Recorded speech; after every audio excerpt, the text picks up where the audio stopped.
श्रवण कुमार के बाद लागल जब राजा दशरथ जी चाहले कि हम निकाल दी, लेकिन श्रवण कुमार मना कइले कि ना राजा बाण अभी मत निकालो, प्राण हमार छूटे वाला बा। होपट वृक्ष के लगे हमार माता पिता बालो उनकरे लोग के पानी पियावे खातिर हम पानी लेवे खातिर आवे रनिहा। आखिर अब हमें दुनिया से चलिए जाए, हम तो मरिए जाए, लेकिन हमार माता पिता पानी बिना तड़पता लो। हो सकता कि हमारा माइयो बाप के प्राण छूट जाओ पानी के बिना। हम जब मर जाए तो राजा एगो काम करी हो, कलाकार लोग आवेला, हमार गुरुओ जी गाइले, व्यास मैनेजर लाल जी सभे कलाकार लोग आवेला। श्रवण कुमार कहले धर्मेंद्र भैया का कहले कि राजा जी मेरे मरने के बाद, श्रवण कुमार कहले कि राजा जब हमार प्राण छूट जाई हे शरीर से हमार प्राण निकल जाई तो हमार माता पिता होपट वृक्ष के लगे बैठल बालो पानी खातिर तड़फड़ाता लो, जाके हमारा माता पिता के पानी पिया दी हो।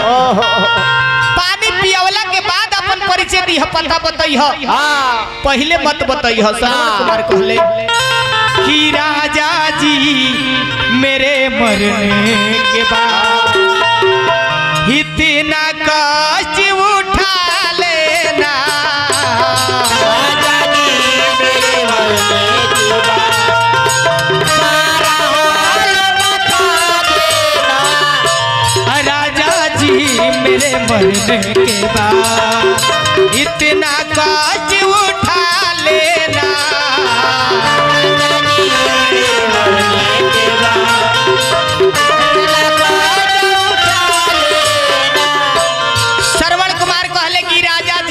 मरने के बाद इतना कष्ट उठा लेना। कितना कष्ट? मेरे माता और पिता को, माता पिता मेरे अंधा अंधे, माता पिता मेरे अंधा अंधे, माता पिता मेरे अंधा अंधे, माता पिता मेरे अंधा, माता पिता हमारा अंधा अंधी बालो पानी बिना तड़पता लो। इतने काम करी है राजा, उनको पानी पिला देना,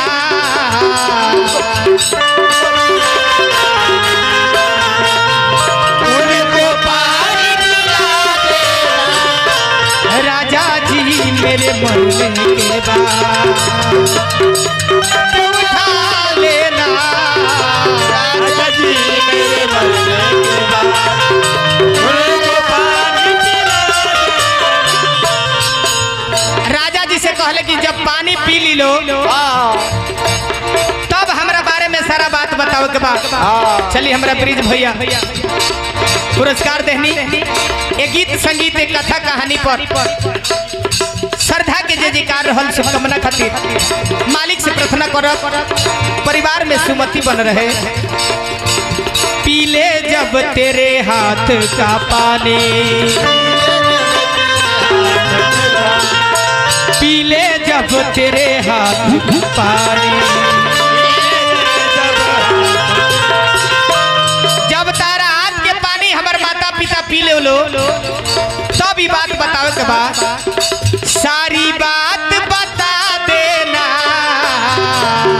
सारी बात बता देना, राजा जी मेरे मरने के बाद बाबा इतना कष्ट उठा लेना, मेरे मरने के बाद इतना कष्ट उठा लेना, राजा जी मेरे मरने के बाद इतना कष्ट उठा लेना, राजा जी मेरे मरने के बाद इतना यह बात कह के श्रवण कुमार की प्राण छूट गई। राजा दशरथ सोच में पड़ल बड़े, आ सोच में पड़ के और कमंडल के पानी के लेके जाता रहे आ चलल बड़े ओह जंगल में ओह बट वृक्ष के लगे कमंडल के पानी लेके जाता रहे। धीरे धीरे जाता रहे, धीरे धीरे जाता रहे कमंडल के पानी लेके हाथ में। जहाँ अंधा अंधी बालो या पहुंचल बाड़े कुछ दूरी पर बाड़े तो देखी बाड़े हमारा में सुजीत बबुआ बाड़े अगर कुसौंदी बाजार गइल बनी आ ओइजा से पार करके आ ओइजा से अगर रौरा पहुंचल बनी हथुआ आ गइल बनी आ हथुआ से जस जस आगे बढ़े तो आहट से हमार सुजीत बाबू बता दिले कि हे जगह पर आ गइल बनी।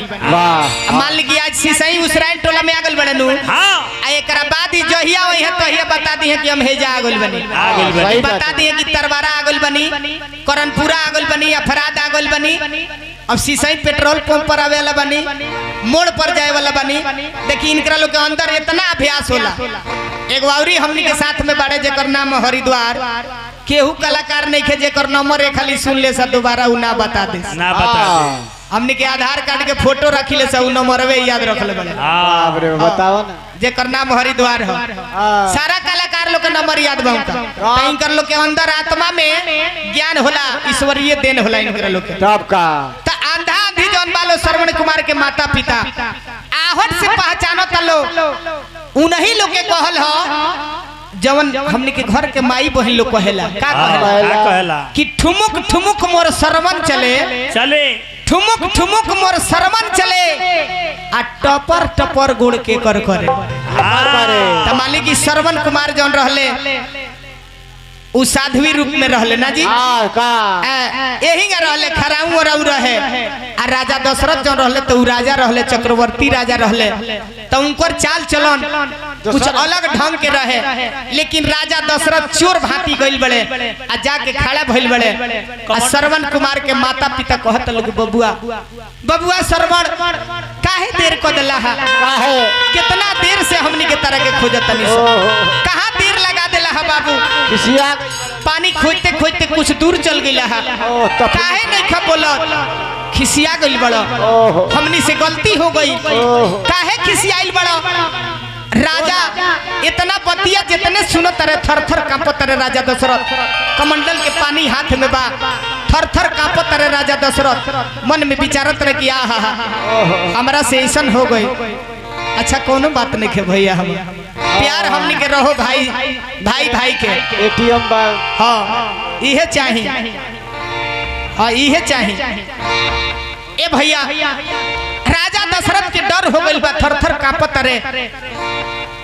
अंधा अंधी के बुझा गइल कि हो सकता बुझाता कि हमार श्रवण ना हुआ, हमार श्रवण इतना देर ना लगावेले।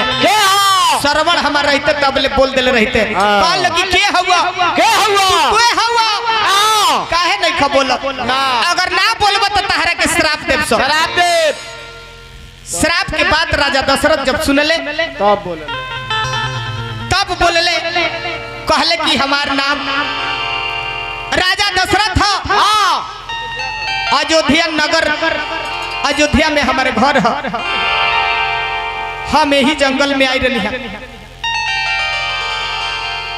यही जंगलवा में हम आई रही है शिकार खेले खाती। हमारा से एगो घटना भइल है। कैसे कैसे चली हमारे भैया के तरफ से गीत संगीत कथा कहानी में पुरस्कार है श्रद्धा के जय करबा। राजा दशरथ जी वो अंधा अंधी से कहत रहे कैसे अपन परिचय देता रे कि अयोध्या नगरिया के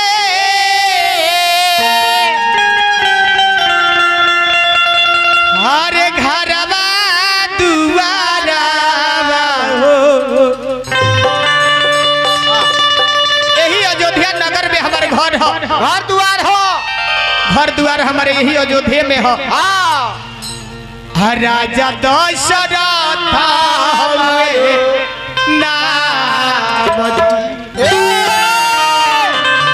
यही जंगल में हम शिकार खेले खातिर आई रही है। लेकिन हमरा से एगो अनहोनी हो गई है। कैसे कि खेलत शिकारवा हो जंगल माझारावा हो लगी गहिले सरवण के